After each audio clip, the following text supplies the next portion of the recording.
जय भीम साथियों। आज की इस खास वीडियो में हम मिलवाएंगे आपको डॉक्टर बाबा साहेब अंबेडकर के पैतृक गांव से, जहां पर बाबा साहब का जन्म हुआ था। तो इस वीडियो को अंत तक जरूर देखें। आंबड़वे डॉक्टर बाबा साहब अंबेडकर का पैतृक गांव है। आंबेडवे को स्फूर्ति भूमि के नाम से जाना जाता है। बाबा साहब के पूर्वज आंबेडवे गांव में रहते थे। बाबा साहब आंबेडकर के सम्मान में यहाँ एक स्मारक भी बनाया गया है। आज हम इसी आंबड़वे गांव के बारे में और बाबा साहब के पूर्वजों के इतिहास के बारे में जानने जा रहे हैं। यह रत्नागिरी जिले के मंडनगढ़ तालुका में एक छोटा सा गांव आंबड़वे है। यह गांव मंडनगढ़ से 17 किमी की दूरी पर स्थित है। इसका निकटतम शहर खेड़ है, जो 60 किलोमीटर दूर है। इस आंबेडवे गांव को भारत भर डॉक्टर बाबा साहब आंबेडकर के पैतृक गांव के रूप में जाना जाता है। आंबेडवे गांव का क्षेत्रफल 324 हेक्टेयर है। 2011 की जनगणना के अनुसार इस गांव में 64 परिवार हैं और उनकी कुल जनसंख्या केवल 240 है। 240 लोगों में से 111 पुरुष और 129 महिलाएं हैं। गांव में 57 अनुसूचित जाति SC और 11 अनुसूचित जनजाति ST से संबंधित लोग हैं।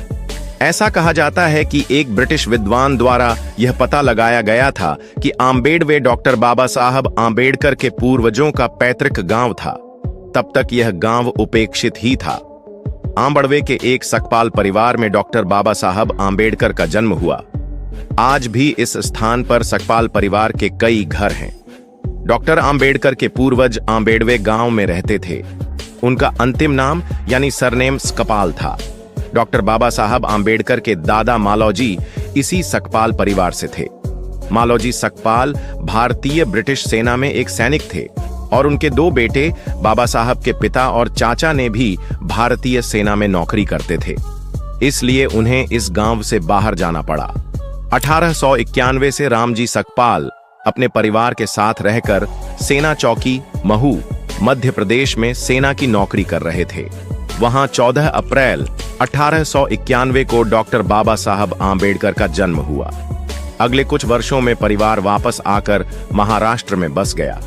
भले ही उनका मूल उपनाम या सरनेम सकपाल था, लेकिन बाबा साहब के पिता ने 7 नवंबर 1900 को सातारा के गवर्नमेंट हाई स्कूल में अपने बेटे का उपनाम आंबेडवेकर दर्ज कराया, क्योंकि पहले कोंकण में लोग अपना उपनाम अपने गांव के नाम पर रखते थे, जिसमें गांव के नाम के अंत में कर शब्द जोड़ा जाता था।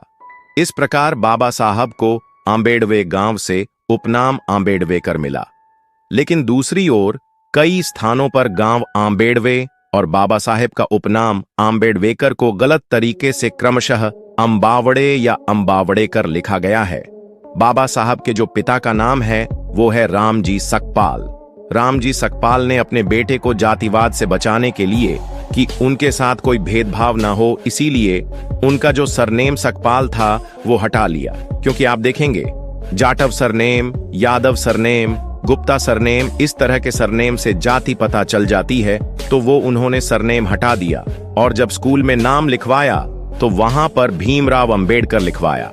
या ये कहे कि बाबा साहब डॉक्टर अंबेडकर के पिता का जो नाम है रामजी सकपाल, वह उनके नाम के साथ में, क्योंकि वहां पर मराठी लोग हैं, महाराष्ट्र के लोग इस तरह से लिखते हैं, तो पूरा नाम BR अंबेडकर, भीमराव रामजी अंबेडकर। तो आंबड़वे गांव जिसके वो रहने वाले थे, उन्होंने अपने गांव का नाम उनके साथ जोड़ दिया और जाति का नाम हटा लिया कि जो जाति सूचक सरनेम था। इसे स्कूल में रिकॉर्ड किया गया था। बचपन में डॉक्टर बाबा साहब आंबेडकर एक बार अपने चचेरे भाई की शादी के अवसर पर अपने परिवार के साथ आंबेडवे आए थे। आंबेडवे में विश्व भूषण भारत रत्न डॉक्टर बाबा साहब आंबेडकर स्मारक का निर्माण किया गया है। डॉक्टर बाबा साहब आंबेडकर के पैतृक घर को ही स्मारक में बदल दिया गया है। आंबेडवे में डॉक्टर आंबेडकर का घर एक पुरानी झोपड़ी थी। इसे तोड़कर महाराष्ट्र सरकार ने इस स्थान पर आंबेडकर स्मारक बनवाया है। 12 अप्रैल 2010 को डॉक्टर बाबा साहब आंबेडकर स्मारक के सामने पुणे की अशोक सर्वांगीण विकास संस्था ने एक अशोक स्तंभ और एक शिलालेख बनवाया है। इस स्मारक में भगवान गौतम बुद्ध और बोधिसत्व डॉक्टर बाबा साहब आंबेडकर की मूर्तियां हैं। साथ ही बाबा साहब का अस्थि कलश भी यहाँ है। स्मारक में रमाबाई आम्बेडकर, बाबा साहेब आम्बेडकर, गौतम बुद्ध, मुकुंदराव आम्बेडकर, रामजी आम्बेडकर, यशवंत आम्बेडकर की तस्वीरें भी लगी हैं। यह अशोक स्तंभ और भारत रत्न डॉक्टर बाबा साहब आम्बेडकर की प्रतिमा हम सभी के लिए स्फूर्ति प्रेरणा है। साथ ही डॉक्टर बाबा साहब आम्बेडकर का पैतृक गांव सही मायनों में हमारी प्रेरणा स्थली भी है। इसलिए संगठन ने इस भूमि को स्फूर्ति भूमि मानकर यह स्तंभ और प्रतिमा स्थापित की है। आम्बेडकरवादी अनुयायियों को इस मिट्टी की धूल अपने माथे पर लगाकर उनके कार्यों से निरंतर स्फूर्ति और प्रेरणा लेने का संकल्प लेना चाहिए तथा तथागत बुद्ध, सम्राट अशोक और डॉक्टर बाबा साहब के विचार हृदय में बसाने चाहिए। 12 फरवरी 2022 को भारत के तत्कालीन राष्ट्रपति रामनाथ कोविंद ने आम्बेडवे गांव का दौरा किया। राष्ट्रपति ने डॉक्टर अंबेडकर के अस्थि कलश की पूजा की और भगवान बुद्ध, डॉक्टर अंबेडकर, श्रीमती रमाबाई अंबेडकर और रामजी अंबेडकर को पुष्पांजलि अर्पित की। राष्ट्रपति कोविंद ने आम्बेडवे को बाबा साहब के जीवन के उन महत्वपूर्ण स्थानों में शामिल करने का आश्वासन दिया था जिन्हें भारत सरकार विकसित कर रही है। इस अवसर पर बोलते हुए राष्ट्रपति ने कहा कि 7 नवंबर, जिस दिन बाबा साहेब ने वर्ष 1900 में स्कूल में दाखिला लिया था, महाराष्ट्र के स्कूलों में विद्यार्थी दिवस के रूप में मनाया जाता है। उन्होंने महाराष्ट्र सरकार के इस प्रयास की सराहना की और कहा कि बाबा साहेब से जुड़ा हर कार्यक्रम हमें एक दयालु और समतावादी समाज के सपने को साकार करने के लिए प्रेरित करता है।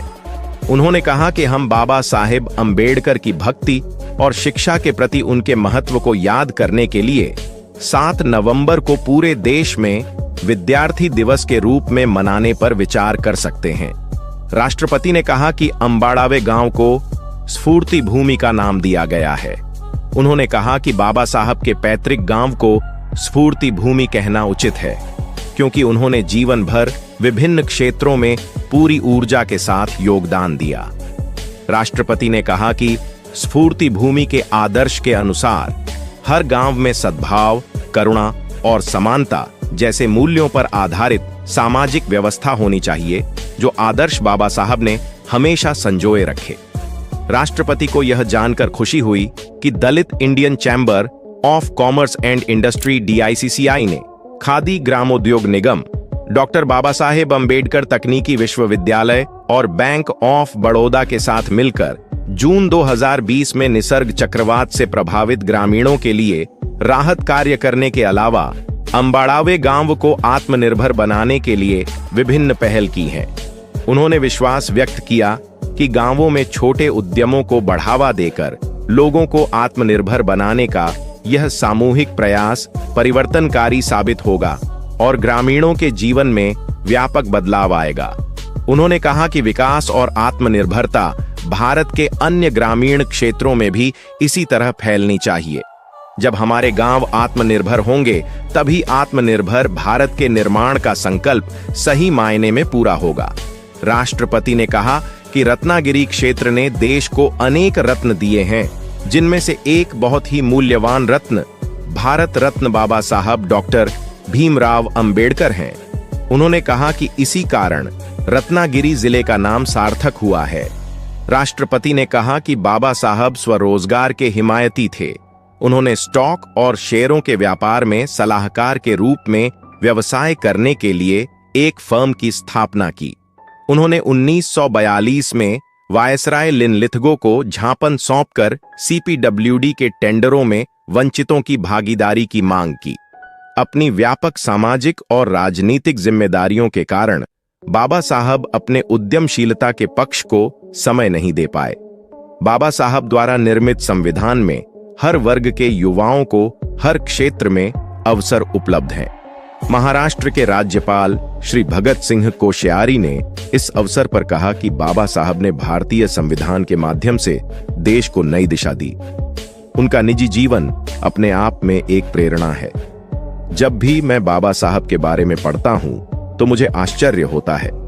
वे एक प्रतिभाशाली छात्र और विभिन्न विषयों के विद्वान थे।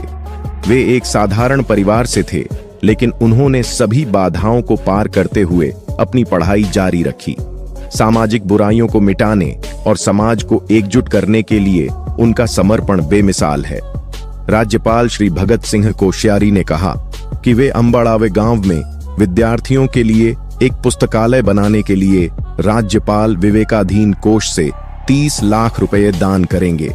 डॉक्टर बाबा साहेब आंबेडकर स्मारक महाराष्ट्र के रत्नागिरी के मंडनगढ़ तालुका के अंबाड़ावे गांव में स्थित है। उनके पैतृक घर को स्मारक में बदल दिया गया है, जिसमें बाबा साहेब की निजी वस्तुएं संरक्षित की गई हैं। यदि आपको हमारे द्वारा बनाया गया यह वीडियो पसंद आया हो, बाबा साहेब पर बनाया गया हमारा ये वीडियो कैसा लगा, आप हमें कमेंट करके जरूर बताएं। दोस्तों, आज की वीडियो में बस इतना ही। इस चैनल पर मैं सिर्फ बाबा साहेब के जीवन से जुड़ी छोटी बड़ी सभी जानकारी लेकर आता रहता हूं।